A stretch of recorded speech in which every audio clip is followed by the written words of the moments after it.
Welcome into This is Baseball. I am Brandon Johnson. We've got 2 weeks to go in the regular season and still a lot of divisions and wild card spots that are unclaimed. So it's going to be a wild 14, 15 days, but we're going to kind of get into it and see who we need to watch. Now, if you're anything like me, your favorite team has been unofficially eliminated since the beginning of May. So we've been spending our time looking at teams that are relevant and are going to be playing meaningful games in October, in September. I wanted to kind of take a recap of the weekend because we had some important series that happened. And let's just lead off with an American League East battle between the Baltimore Orioles and Tampa Bay Rays. Going into this series, Baltimore had a 1-game lead over Tampa.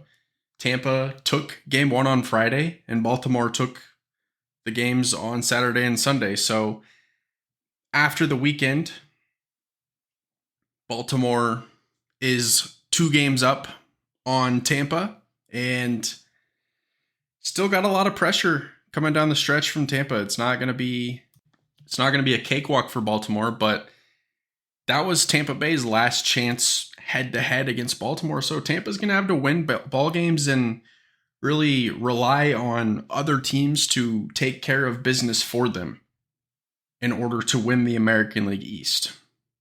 Now, Tampa is, whether or not they win the wild card or win the East, they are basically a lock for the postseason. It's just, are they going to be a wild card team? Are they going to be a 1 seed? Are they going to get home field in a wild card series? That's kind of what they're playing for. Let's head out to the American League West. The West leading Houston Astros, as I mentioned last week, had kind of a gift of a schedule coming down the stretch. They had 18 games remaining, and 9 of them were against 2 teams that have already lost 100 games in the Oakland Athletics and the Kansas City Royals. Houston lost 2 out of 3 against Oakland early last week, and then went into Kansas City over the weekend and lost 2 out of 3 again. Now, Houston really obviously needed to go and take care of business in those games, but this would have been a golden opportunity for the 2 teams that are behind Houston to get a leg up and put Houston behind them. So Texas played the Cleveland Guardians and got swept. Seattle played the Los Angeles Dodgers, also got swept. So both of those teams had a great opportunity, with Houston losing games that they shouldn't have in jumping ahead of them, and they squandered the opportunity. So I still feel pretty good about Houston's chances winning this division. Again, they have 3 more against Kansas City, and I would like to think that the result of that series is going to be vastly different than the one that they played on the road against them. But overall, after the weekend, Houston is extremely lucky to be still holding that division lead by a game and a half over the Texas Rangers. Seattle's 2.5 out, and this division's still going to come down to the wire. Seattle, they're going to play Oakland and then go into Texas and play a 3-game series with them over the weekend. Then they host Houston and Texas to end the season. So, in a lot of ways, Seattle really kind of could have destiny in their own hands. You go into Oakland, you have no business losing to Oakland. Texas has not played good baseball for about a month. This is a good opportunity to go into Texas. Listen, you have 7 games total on your schedule left against Texas. You need to win 5 of those games. And then you need to go into Houston and you need to sweep Houston, but you at least need to win the series. So Seattle, again, if they play it right, if they do what they're supposed to do and they take care of business, the door is open for them to be AL West champions. But on top of Seattle, just trying to win their division, they've still got to make sure that they make the playoffs at all. If the season ended today, they're on the outside looking in because Toronto, who's been playing good baseball over the last 10 games, has one of the wild card spots. So you got to make sure you're there at all. And again, Seattle, you got a good chance to not only leapfrog Texas and make Texas the team that's missing the playoffs, which at this point, hate to say it, seems kind of likely, just the way that they've been playing recently. After such a great start by Texas, the kind of later half of their season has just not gone well. Texas also lost Max Scherzer, the starter that they traded for and got from the New York Mets, is out for the season. And if the Texas Rangers make the playoffs, it's unlikely that he's even going to be part of the team. So huge blow for Texas in a time that really hasn't gone right for them lately. Over in the National League, the Atlanta Braves and the Los Angeles Dodgers have both clinched their respective divisions and are likely going to be the 1 and 2 seeds headed into the playoffs. The Braves got swept by the Marlins, but Atlanta's already in, and the Marlins are a team that they are tied for that final wild card spot right now. So them going into Atlanta and sweeping the Braves is absolutely huge for them. On top of them playing great baseball, the Chicago Cubs have lost 8 of their last 10 games. So Miami needs to keep this momentum that they have into this final push of the season and make sure that they're part of the postseason. Taking a look ahead at the Miami Marlins schedule, they have 6 against the New York Mets. The Mets obviously are a team that threw in the towel at the trade deadline and are a team that at this point you should beat. Then you're going to go into Milwaukee, or Milwaukee's going to come to Miami rather, and Milwaukee's a team that's starting to pull away with the NL Central and looks like they're going to become division champs there. So you got 6 against the Mets, 3 against Milwaukee, and then 3 against Pittsburgh. So Miami's schedule, if they're a team that really thinks that they belong in the playoffs, their schedule is really kind of playing into their favor as the season winds down. And Miami could be a sleeper team to go on a run if they get into the postseason. They've got a really good pitching staff and a lot of young guys that are hungry to get a taste of the playoffs and show everybody that the Miami Marlins are a team to pay attention to. As I said a little bit earlier, NL Central, we're starting to get a clearer picture of who's going to win that division, and it's looking like Milwaukee. They've got a 6.5 game lead over the Cubs, who have not played good baseball recently. And this division is very interesting because I think at multiple different times this season, all 5 of these teams have led the division at one point. Maybe the Cardinals didn't, but I feel like they did. This is a team that a division that I went into the season pretty much locking in that the St. Louis Cardinals were going to win that division because I thought that it was a little bit on the weaker side. There was a lot of unknowns. I mean, we weren't expecting the Cubs to rise to the top. We didn't expect the surprise of the Cincinnati Reds. I mean, the Pittsburgh Pirates were leading this division in May. So none of it has made sense. It's been incredibly fun to watch. interesting to see because a lot of teams, the Reds, the Cubs, they all just kind of went on runs. They've been kind of streaky. And,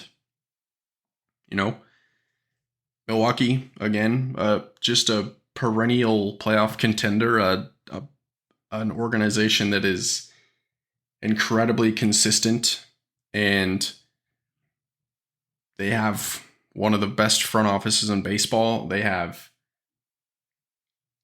a manager that is a top 5 manager in the league, and a lot of teams, there's talks that Craig Counsell, their manager, might not stay in Milwaukee. And there's going to be a lot of teams around the league that could look for a manager like Craig Counsell for their team.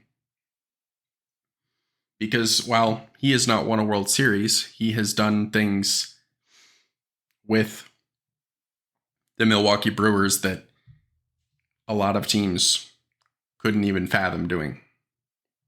So let's just take a look at it again. Let's start in the American League. American League Central, I know I didn't really talk about it. It's a boring division, so there's not much there, not much substance. Minnesota, 7-game lead over Cleveland. Minnesota is going to be the champion of that division. Baltimore, again, watch out for Baltimore and Tampa. They're Tampa's 2 games back. That's coming down to the last weekend. American League West, Houston up over Texas and Seattle. National League, the National League East, Atlanta's already clinched it. They're 15 games up on a very good Phillies team. Milwaukee, just talked about it, leading the Central. And the Dodgers clinched the NL West, 13.5 games up on Arizona, another team that is going to be a wild card team, most likely. So that's a look at the divisions. I do want to kind of close out and discuss Shohei Ohtani. So Friday night, it was reported that Shohei Ohtani had cleaned out his locker, and the Angels, didn't give a comment at the time and said we'll have an explanation for you on Saturday, so the next day. So there's a lot of speculation. Was what's going on there? Shohei mad? Did he quit? What's going on there? And comes out the next day that Shohei's injured. He had the oblique strain, and he hadn't played since the beginning of September. Obviously, he had the torn UCL. So Angels shut him down, put him on the IL. He's done for the year. He is going to remain with the Angels until the end of the season. And then he will likely get surgery. Actually, he will definitely get surgery in the offseason to repair his elbow once again.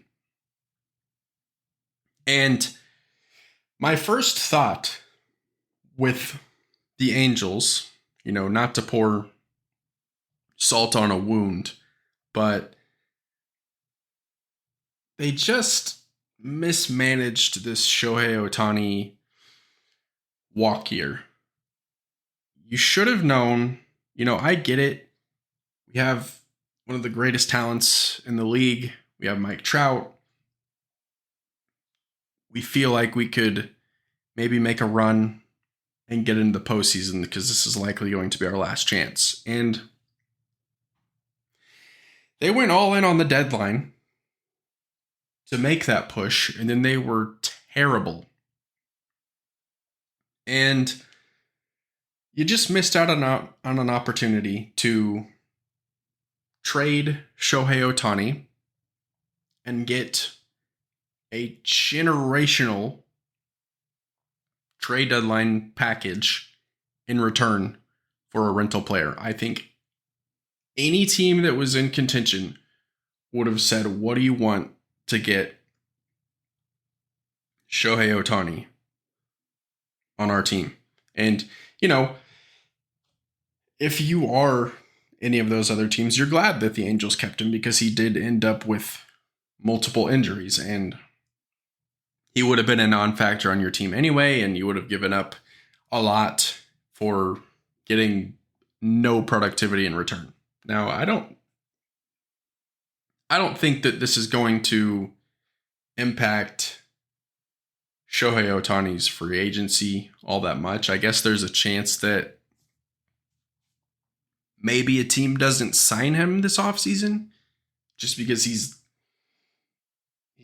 hasn't even had surgery yet, so he's not going to pitch next season. I guess there's technically a chance that he could come back and hit, but I think if you're a team, I guess we'll see what happens with the market, but if you're a team, like obviously you want Shohei Ohtani, but do you want to pay him to be rehabbing? I don't know if that's something that I would be interested in doing. And then you have to take a step back and go, okay, this guy has now had 2 Tommy John surgeries. He's had 2 major elbow injuries.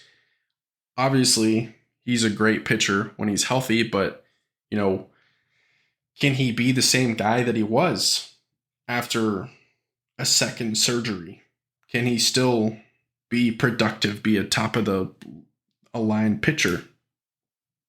I think he would still have a great bat, but this could also make teams wonder, are we still going to consider him a two-way player? I guess we'll have to see kind of how his arm heals and what he's got when he starts kind of ramping back up and getting back into baseball activities. We're talking a year from now, but it's going to be interesting. It's going to be an interesting kind of saga for Shohei Ohtani's return. And, I hope he does come back and he's the same guy, because it's better for the league for great players to be healthy and be able to perform at a very high level. So I do wish him well in his recovery, and I know that somebody's going to pay him a ridiculous amount of money to play for their baseball club, and it's going to be fun to see what happens there. Now, sticking with the Angels have openly said, hey, we'll trade Mike Trout. If Mike Trout wants out of Los Angeles, we'll trade him away. And I think Mike Trout should leave Los Angeles. I thought it was a little crazy that he signed a deal, an extension with the Angels anyway. But he seems like a person that is just kind of comfortable where he's at. Now, he signed a deal with the Angels, and he is a free agent in 2031. So he signed a 12-year deal in 2019 worth $426 million. So it's not going to be cheap for the Angels to move Mike Trout. In fact, they're probably going to have to take on or keep paying a large amount of that salary.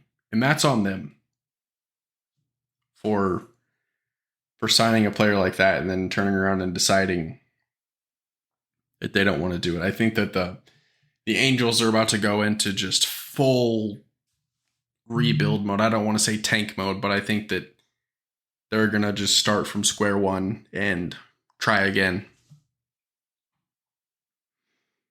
That is what's going on in the league this week. Thank you for listening. See you next time.